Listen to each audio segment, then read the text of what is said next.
గురువాక్యమనుష్ఠించియు గురువుల దుర్గుణములకు పరిపరి విధముల దుఃఖము లరమర లేకుండా పోదూరదిగా నారన్నా అదిగా నావన్నా జ్ఞానులకేదే ముదముగాదన్నా జ్ఞానులకేదే ముదముగాదన్నా మదమత్సర్యముగాను మరిగే సద్గురు దూరు మదమత్సర్యముగాను మరిగే సద్గురు దూరు గురాయగమూలే పూడోలడము దుఃఖము అదిగా నారన్న జ్ఞానులకేదే ముదముగాదన్న జ్ఞానులకేదే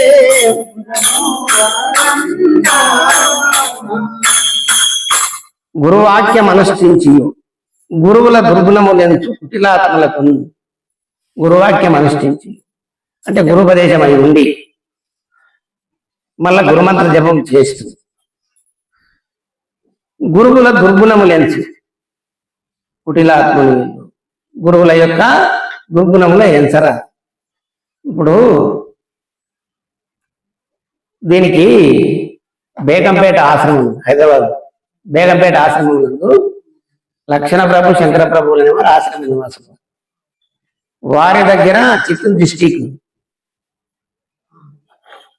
ఆ ప్రాంతీయులైనటువంటి పగడాల వెంకటేశ్వర అవధూత స్వామి అక్కడి నుండి ఈ అచలబోధ పలానా ఆశ్రమం నందు పెద్దల దగ్గర ఉంది అని తెలుసుకొని మరి ఆ కాలం వచ్చి అక్కడ ఈ శూద్రులకు ఈ బోధ చెప్పరా బ్రాహ్మణులు వాళ్ళు లక్షణ ప్రభు శంకర ప్రభు ఎట్లయితే ఈ బోధ మనం తెలుసుకోవాలనే ఆలోచన యుక్తి చేసి అసలు కాపరిగా జీతం ఉంటుందని చెప్పి ఆడ ఉండి నాకేం డబ్బులు ఇవ్వాల్సిన అవసరం లేదైనా భోజనం పెట్టండి బసల కాసుకొస్తా అని చెప్పి అట్లా బసల కాపరిగా ఉండి పగులంతా బసల కాసుకొచ్చి పలుకొచ్చి రాత్రి వేళ భోంచేసి పడుకొని దుప్పటి మూసుకొని ఇట్లా సాధువులంతా వచ్చి చర్చలు చేస్తా ఉంటే పడుకొని లేదంట దుప్పటి మూసుకొని అట్లా 12 ఏళ్ళు కృషి చేసింది. అట్లా చేసి తెలుసుకున్న తర్వాత ఇంకా ఈ బోధ అర్థమైపోయింది ఆయన 12 ఏళ్ళు నిలవడం అర్థమైపోయి ఈయన పలుకు గమనించిన లక్ష్మణప్రభు గమనించి అప్పుడు ఎరక అనేది లేదు కదా ఎక్కడ ఉంది అనేది వాళ్ళు అనుకుంటుంటే ఈ ఎరక ఎక్కడిది లేదు స్వామి అని చెప్పి లేచాడు. ఎరక లేదు స్వామి ఇంకా ఉండనే లేదు అని లేచినాడంట దుప్పటి తీసి. మీకెట్లా తెలిసిన ఆయన అంటే నేను 12 ఏళ్ళ నుండి బోధ ఇంటనే ఉండదు స్వామి పండుకోలేదు దుప్పటి కప్పుకున్నా అంతేగాని బోధ ఇంటనే ఉండదు. అరే రే ఎంత పని అయిందిరా సరే విన్నాడు కాబట్టి ఇతనికి ఉపదేశం ఇవ్వాల్సిందే అని చెప్పి లక్షణప్రభు ఉపదేశం ఇచ్చి అస్థిర కాలంలోనే అన్ని విధాలు తెలుసుకున్నాడు కాబట్టి ఈయనకు ఈ సాంప్రదాయానికి దక్షుడు ఇవ్వాల్సిందంటే దీక్షాధికారాన్ని ఇచ్చి పీఠాధ్యక్షత కూడా అప్పచెప్పారు. అయిన తర్వాత శిష్యులంతా కూడా ఆ ప్రాంతానికి వచ్చేవాళ్ళు అంట బోధైననికి. ఆయన అప్పటికే అద్వైత పద్ధతిలో బాగా తెలుసుకున్నాడు. అవుతుంది స్వామి ద్వైత అద్వైత విశిష్టాద్వైతములు సర్వం విచారించి బాగా తెలుసుకున్నాను కాబట్టి దాంట్లో ఆయనకు కళ్ళు దాగి అలవాటు. ఇక్కడ మూసీ నది ఉంది కదా అక్కడ ఈదులు బాగుంటే ఆ ఈదుల్లా వచ్చేదంట పొద్దున్నే అక్కడ తాగి అక్కడే పడుకొని సాయంత్రం పోయేదంట మళ్ళీ. అయితే మట్టి బురద అంతా అంటేది కదా శిష్యులు మరి పనులన్నీ ముగించుకొని 4 మళ్ళీ సాయంత్రం 5 వచ్చేదండి. స్వామి రాగానే తీసుకుపోయి బయట కూర్చొని పెట్టి మంచి స్నానం చేయించి మంచి ఉద్యోగ బట్టలు కట్టి ప్రశాంతంగా ఇక వేడి వేడి అన్నం పెట్టి తిని అప్పుడు అడుగుండ్రా అని చెప్పేదంట. ఆయన బోధ చెప్తా పోయేదంట రాత్రి అంతా. మళ్ళీ 4 కాగానే పూట పని అయింది మళ్ళా తెల్లారుతుంది మళ్ళీ పంపించేది. అయితే వేరే ఇట్లే సాంప్రదాయం నుండి ఏం గురువులు ఏం శిష్యులాయ మీకు మీ గురువుగారు ఇదేంది ఇట్లా ఆ? ఈ పద్ధతులు ఏంది ఇది ఏం గురువులు ఏం శిష్యులు అంటే ఏములయో మాకు అవన్నీ సంబంధం లేదు, గురువుల దుర్గుణాలతో మాకు సహాయ గుణాలు ఎంచడానికి మాకు అవకాశం లేదు, మీకు బర్రెలు ఉండవే, మీ బర్రెలు అట్లా పొలం మీద తీసుకుపోతావు కదా, ఏం తింటావే అని గడ్డి తింటావయ్యా అని, గడ్డే తింటావే అని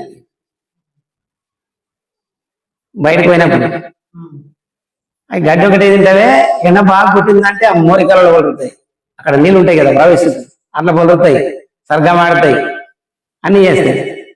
తిరిగి ఇంటికి రాగానే మంచిగా స్నానం చేసి పైప్తో నీళ్ళు బట్టి బాగా రాసి కడిగి అప్పుడు పాలు పెట్టుకుంటాం. అవి తిన్నదంతా ఈయనకు వచ్చిందే తినుకుంటే ఏమేం తిన్న సంగతి దానికి ఆనికేం సంబంధం, పాలు కావాలని తీసుకున్నాం. అది ఎట్లనో మా గురువుల నుండి మాకు కావలసింది జ్ఞానబోధ,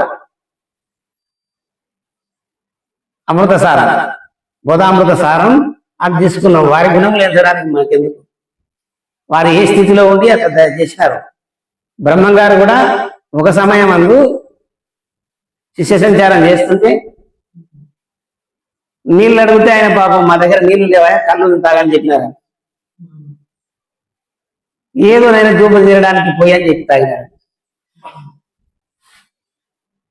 మళ్ళీ ఇంకొక ఊరికి వెళ్ళినప్పుడు ఆయన కరవటం లోహం పోసినాడు, లోహం అట్లే తాగినాడు. కళ్ళు గురువు తాగిందని శిష్యులంతా తాగిండు, మరి లోహం తాగుతా అట్లా తాగలే కదా శిష్యులు కూడా, అది తాగలే అంటే అంతటి వారు సరిపోయింది. అది అంతటి వారిని గుణాలించడానికి నీ ఇంతటి వాడు సరిపోతుంది. వారి స్థితి అవధూత లక్షణాలు ఉన్నాయి.